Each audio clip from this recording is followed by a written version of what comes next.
Reading the Confessions is like reading a roller coaster, as Rousseau recounts his triumphs, his real or imagined slights, and his farcical and often self-inflicted humiliations.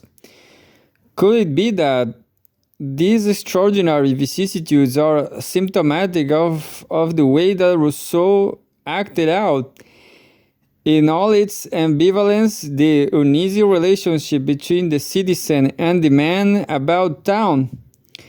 Each is a characteristically modern type, and each is by definition a urban type. But each seeks to heal or salve the wound of civilization in a different way. The citizen, not without pain and sacrifice, embraces the aesthetic comforts of civic virtue as a means to psychologically authentic personal relations. The man about town pursues a different, though not necessarily less demanding ethic, the increasingly aesthetic cultivation and perhaps creation of the self.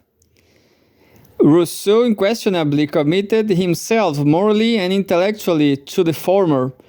By the end of the 19th century, however, his idea of a primordial inner nature had to a significant degree been superexceeded by a new sense of interiority. Not how a nature deformed by society, but the only defensible space of an authenticity threatened with obliteration. Modern man. An apparently trivial example can illustrate this shift. It is the question of how a man should dress about town.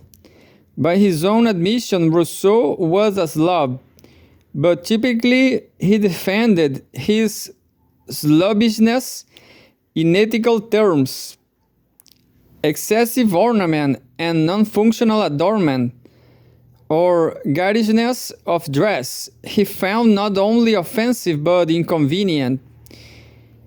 It cramped his style in order to retain all possible liberty.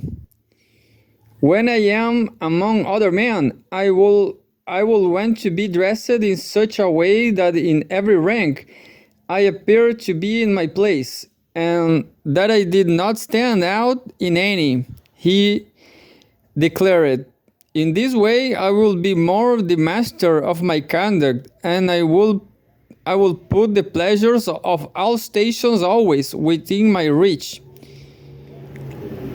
Although this deliberate opaqueness is his own case inconsistent with the transparency he will impose on others, it points forward to a later modernist presentation of the masculine self.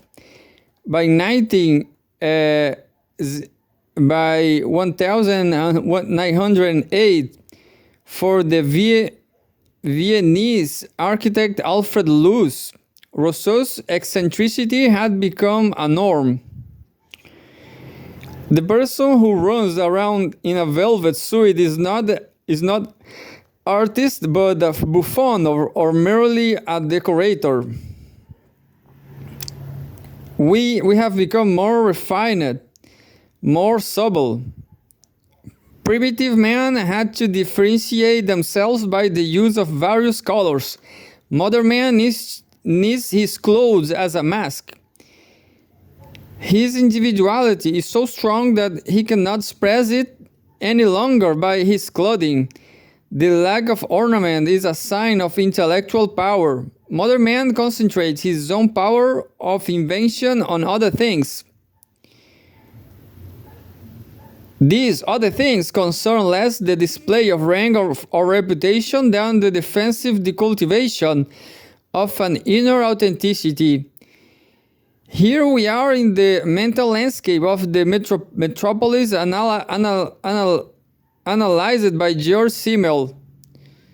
For modern man, in contrast to Rousseauian man, the battle is to preserve the autonomy and individuality of his existence in the face of overwhelming social forces, to resist being leveled down and worn out by a social technological mechanism. The result of this conflict, suggests Simmel, was a hyperinflation of individualism. Modern man dedicates his power of invention to hiding his sense of an interior, intimate self from the world. The Roman mask of identity and distinction has no long disappeared. Now a mask of anonymity conceals different and so guards a sense of identity. For Simmel and Luz and other modernist men about town, a commonplace exterior is an aesthetic tactic which turns all the imposed technologies and narratives of the self back to themselves. The commonplace is good from society. The commonplace is good form in society. It is bad taste to make oneself conspicuous through some individual singular expression.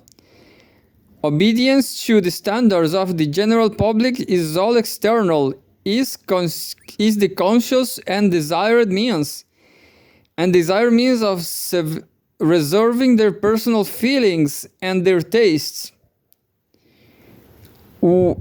How should one dress? Asked Luz. Modern, he answers. And that means creating an unreadable surface. One is modernly dressed when one stands out the least. Lux takes Nietzsche's views that it is the remarkable antithesis between an interior which fails to correspond to any exterior and an exterior which fails to correspond to any interior, which makes a modern man modern. The masks of public life are no longer either mimetic or indexical. No one dares to appear as he is, but mask himself as a cultivated man, as a scholar, as a politician. Individuality has withdrawn within. From without, it has become invisible. Luz followed this logic of interiority through to his architecture. Houses should be like men about town. The outside should present an inconspicuous face to the world, as standardized as dinner jackets. The house does not have to tell anything to the exterior, he insisted. Instead, all its richness must be manifest in the interior. Inside, all the lines of sight were directed into the house, not out on the city. His windows were often opaque or curtained. Sofas stood with their backs resolutely to windows. This turning away from the world and turning inwards to the domestic interior, Simmel again explained it in terms of the essential defensiveness of style, surrounding yourself with the fashionable accessories of the Judendstil, because it was at once personal and shared with a wider taste community, provided a counterbalance and a clock for the exaggerated subjectivism of the times. The obsessive stylization of the domestic interior was less a means of self-expression than a symptom of self-protection.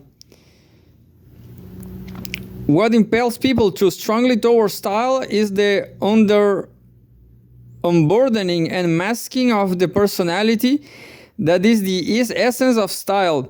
Subjectivism and individuality have accelerated almost to breaking points, and in the stylized creations of form, there lies a tempering and turning down of this extreme individuality into something general and more universal. Modern man exercises his power of invention less in a dandyism than in the cultivation of an interior world. This is not just a private world, but one that carries a newly charged sense of intimacy. It is evident not only in the style of your room, but above all in the world of the psyche. In this essay of fashion, Simmel uses an image that echoes Luce's dictum that all richness must be manifest in the interior. Over an old Flemish house, he remarks, there stands the mythical inscription, "There is more within me." The implication is that behind the mask of masculine anonymity, just as behind the facade of the house, there lies a complexity, depth, and plenitude. The mask, like the obsession with domestic style, represents a phobic reaction to the hyperactivity and overstimulation of the modern metropolis. Take it off and you will find the real man. But of course, this is where we came in with O. Henry's joke that there's no there behind the image. Ego is always and only imaginary, formed in the play of display and the reflection in public life. A cynic might therefore see modern man's clothes as not so subtle piece of adversity, even if gorgeous excess has given way to the surrealist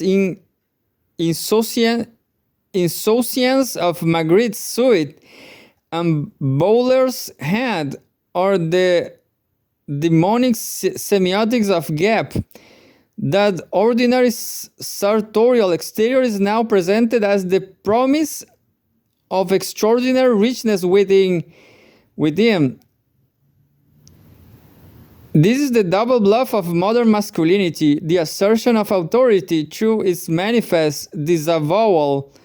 We need no badges of office or pompous uniforms. We protest disdainfully. The only authority we claim is the authenticity of who we really are. But that authority, however ironic, however austere, is an imposture nonetheless. The phallus is still a fraud. If the penis was the phallus, man would have no need of feathers or tie or medals. Comments the Lacanian analyst Eugene Lamoine-Lucioni. She may be wrong about the style, but her interference is valid. Display parade, just like the feminine masquerade, thus betrays a flaw. No one has the phallus. In this argument that the modern man about town gets his new clothes from the same tailor as the emperor. Not quite, because that will again suggest that when you strip away the clothes, you find the real man, however puny he may be. I agree with Lacan. The ego is nothing but the superimposition of various quotes borrowed from the bric-a-brac of its props department. Beneath the man about town clothes, behind the mask, is nothing. Even so, this masculinity is not quite a confident trick. This nothing is once again the necessary nothing we keep coming up against. The abstraction that is the subject, the empty place that makes appearance, conduct, and consciousness possible. Being a citizen, being a man about town, being a person, these are not identities, they are performances. Now, of course, such performances are fundamentally implicated in logics of sexual differentiation. That is why the metaphor of masquerade has been used primarily in recent years to theorize the experience of being a woman in a man's town. Recent writers from Lacan onwards have taken up John Riviere's assertion in the late 1920s that womanliness and the masquerade, whether radical or superficial, are the same thing, in order to explain the excessive or fetishistic or parodic nature of feminine self-presentation. Masquerade, they suggest, embraces the dislocation between subjectivity and role and the performativity of the gendered ego. The comparative latitude of ego and as performance, and so the possibilities of cross-dressing and other subjective tactics have been seized on as ways to undermine the tendency to essentialism in the notion of identity. Women have always found ways to get out on the town. Citizens and difference. What might be the implications of these arguments for an understanding of citizen and personhood? Some initial questions and possibilities present themselves. For a start, it is not hard to see that Rousseau's image of the natural self being deformed as it is forced to choose to acquiesce to the general will of society. Schiller's image of the wound imposed by civilization and Freud's image of symbolic castration are all variations on a single theme. They share a model of the self being formed as alienated because subject to the authority of the other. The lawgiver to Rousseau, culture for Schiller, the name of the father for Freud. It is this model that explains the recognition of oneself as not whole, and so the desire for identification articulated in terms of a master signifier. Given this modern post-Enlightenment structure of subjectivity, we might ask what sort of masquerade citizenship is. How does the empty, lacking subject of democracy mount the stage of this theater, which is civil society? With an intense imaginary commitment to political participation and a passionate belief in the life and death importance of the role, is often the answer. Here is a random example of that attitude expressed in this case by David Manquard. The central message of civic republicanism is that the self can develop its full potential and learn how to discharge its obligations to other selves only through action in the public realm of a free city. That politics is both a civilized and a civilizing activity, that is, indeed the most civilized and civilizing activity in which human beings can take part. Implicit in this romantic republican ethic and sustaining its masquerade is a fantasy scenario in which the fulfillment of the self is linked to the longed for development of society as a rational and non-conflictual community.